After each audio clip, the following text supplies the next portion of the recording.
This is Ray. This is Andy. This is FDS Local Sports. How's it going, Ray? Andy, it's going great. Good. We're a day late. We're sorry, folks.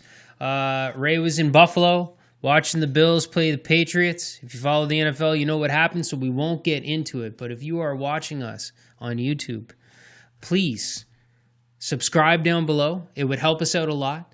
Like or dislike, totally up to you, and leave a comment. That would be awesome.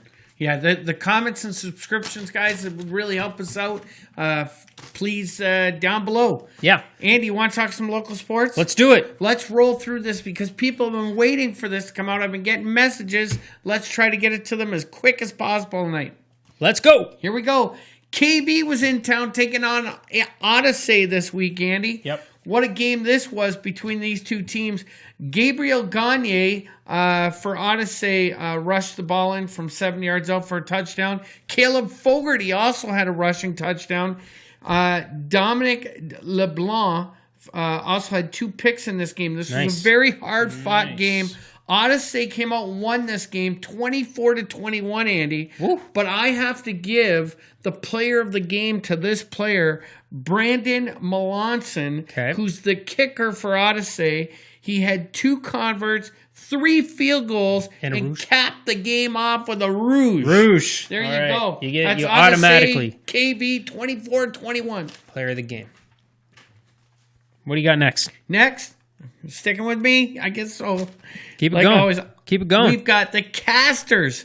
They were off to face Ormocto High School. Yep. And the Casters came out of this game with some amazing stats. Wait to hear these stats, Andy. They win this game 44-3. Okay. Sam Trombley has done something that I've seen very few quarterbacks do at any level of football. All right. He passed for 523 yards and rushed for 155 yards. That is very impressive, Ray. I thought I was going to have a player that would beat that, but you just wait till we talk 9-man because I got a guy that came close. Yeah? But keep going. That's amazing. His brother, Caleb Tremblay, had 177 yards receptions, and Sebastian Hebert had 106 yards receptions.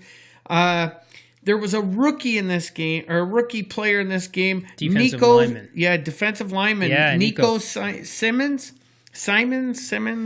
I don't know what you wrote Simeons. down here. Yeah. Anyways, listen to this kid. He's a rookie. 3 tackles. He had a sack, forced fumble, and a safety. But we can't forget about this guy, Matt Mossman. Matt Mossman. The Mossman. Do they call him that? The Moss. You just got to call him the Moss. The Moss. All right, the Moss. Like he has 6 tackles and a sack in this football game. Nice. 44-3 for the Casters. Woo! Let's head over going. Let's keep over to St. John High was taking on Leo Hayes in Fredericton. St. John was ready to roll in this game, and they did just that, Andy. They took on the Leo Hayes and beat them 38-6. Logan McNamee's having a great season. Yep. He threw for 260 yards, 3 touchdowns, plus he had 1 rushing touchdown as well. I'm just going to roll through some names. Wait till you see this. Caleb Kirkpatrick, Connor Perry, Dom Gotro. All these guys rushed for a touchdown. Chad Alexander, Cody Carr, Riley Keenan all had receiving touchdowns. Woo. But the guy that I love, we just talked about the Moss Man. He might have competition with this kid. Okay. But I love this kid's last name, John Corskaden. Corskaden, we talk about him every... I love this kid, 9.5 tackles. Awesome. Love that kid. Well done. St. John High, 38-6 over Leo Hayes. Good job, guys. Moving on to a couple other St. John teams. St. Malachy's. St. Malachy's. I'm rushing a little bit too quick. Don't worry about it, Ray. St. Malachy's is taking on St. Simons. And boy, did they take on Simons. They beat them, Andy, 41-0. Ooh. 41-0. I got a few stats here for you as well. Colin O'Donnell, 150 yards rushing with 2 touchdowns. Nice. Braden Vauteur. He was the most valuable player offense. Braden Vauteur was the most valuable player defense. He had a lot of tackles. Okay, nobody knows exactly how many tackles.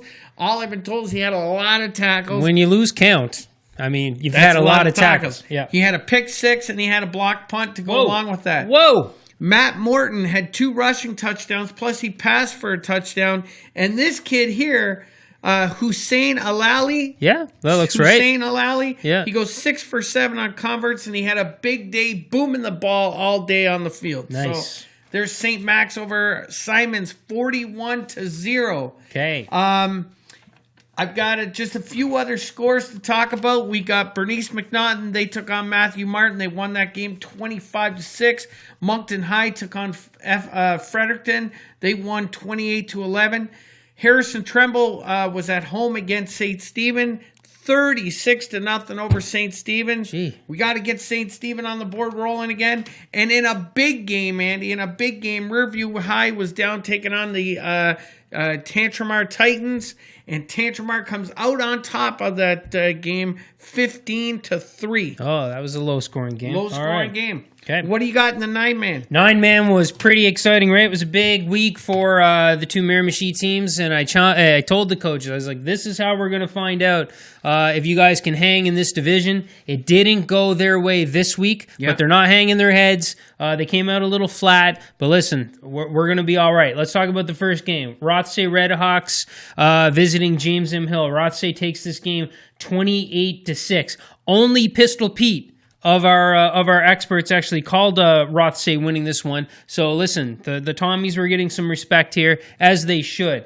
Will Woods and Bradley Robinson, they're both quarterbacks.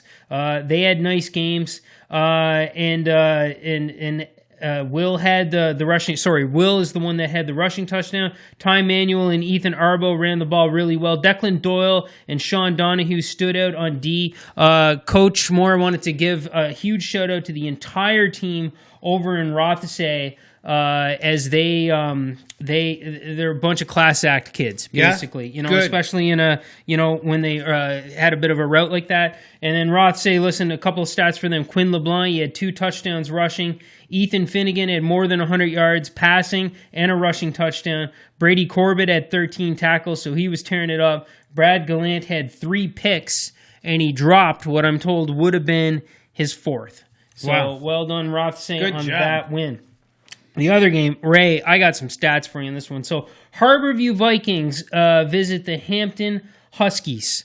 Right off the bat, Denny DeWeron and his crew, all 3 of them called this one wrong. They all called Hampton to win this game, and Harborview takes care of business 64-38. Now, when you have 64 points, it's going to take you a second to go through the stats. Plus, you got 38 to go with it. That's huge amount of points in a high school game. You got it. Let me talk to you about Harborview's version of the Tremblay brother here. All right, this kid's name is Mark Green. Wears number 15.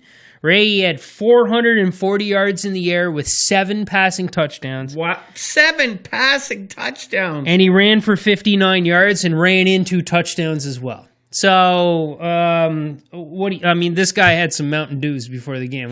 He was all jacked up on Mountain Dew. He was all jacked up. And then there's too many players to even name here. Sean Miller, 206 yards receiving, and he got 4 of those touchdowns.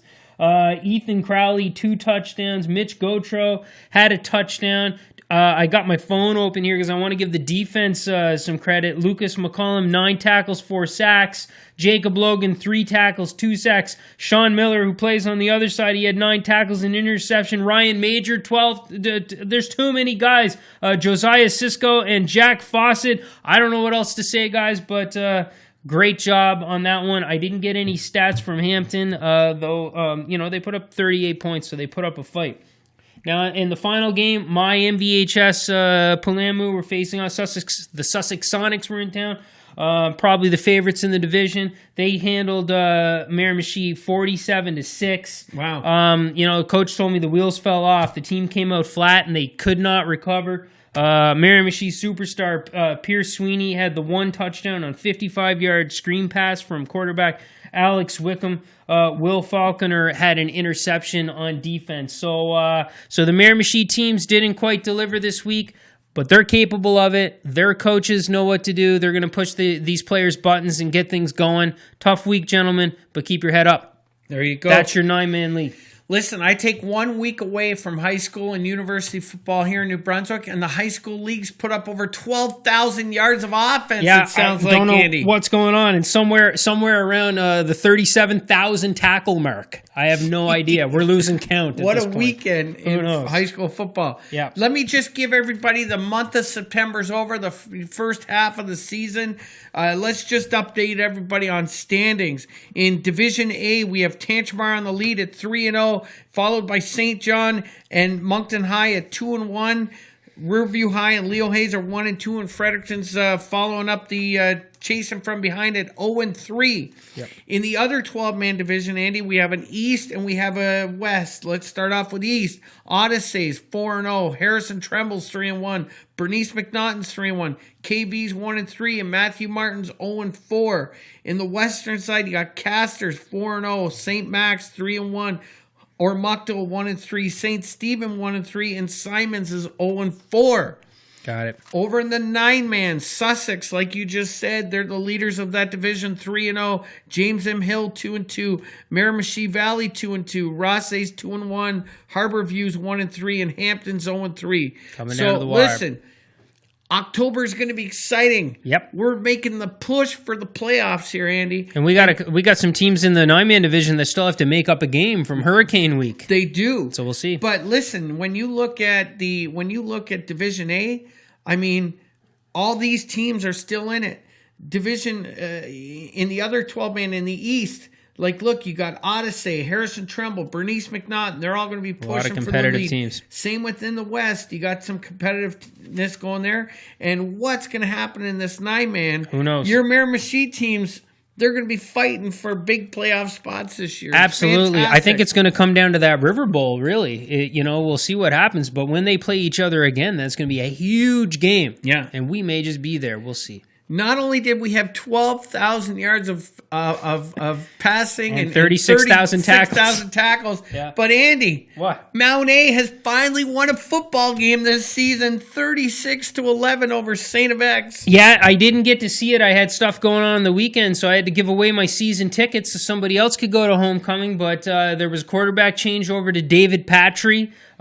He didn't have to do a lot, but what he did well. He threw for 98 yards. He had a touchdown. He threw a pick. Jack Estabrooks, clearly a local guy in Sackville with the last name Estabrooks, absolutely. had a huge game with 148 yards and a touchdown. I believe he was named the AUS player of the Offensive Player of the Week. Was he great? Pete at work was telling me that he was sure. Okay. It was funny. Pete didn't know his last name. He just saying it was a Sackville name. It was definitely a Sackville gotta be name. Estabrooks. So that we've got. So congrats, Mounties, on the big win, beating St. FX 36-11.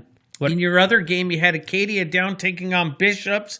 I wanted to see these two teams play to see how Bishops was going to stand up against Acadia. Acadia wins that game 24-12, Andy. Yeah. Here's your AUS standings. Acadia's 5-0, SMU's 3-1, Bishops is at 2-3, and the Mounties and St. FX are at 1-4. So look at. We're coming down to the last few weeks of this season as well. I'm going to be at St. FX this weekend, and I'm going to get to see Bishops for the first time this weekend, of the season. So I'm looking forward to that. Sounds good. Andy, that's your local sports this week. That is your local sports. We'll see. Listen, the power rankings came out. If you guys want to check them out on our website, as well as predictions for next week. Denny and his crew were bragging about how well they did predicting last week's games, though when I look at the 9-man division, it was a disaster, so clearly they did well in the other divisions. So we'll see what happens, but good luck on the weekend, fellas. We finally know who Coach Zen was because Coach Zen stopped by our location, stopped by the studio tonight. Yeah. Coach Zen, live in person, was in our studio He was tonight. here. Neither Ray or I am Coach Zen. We are none of these guys, okay? No, we know you don't believe us, but Coach Zen was here tonight. We tried to get a quick interview with him. He refused to come on camera to give up his identity.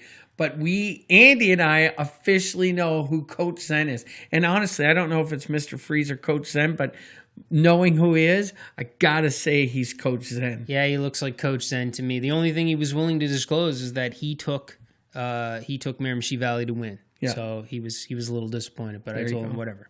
What are you going to do? Thanks, guys, for tuning in. Again, don't forget to subscribe, comment, like, All that dislike, whatever you want to do. It helps us out with YouTube. Thanks again for tuning in. Catch you guys next week.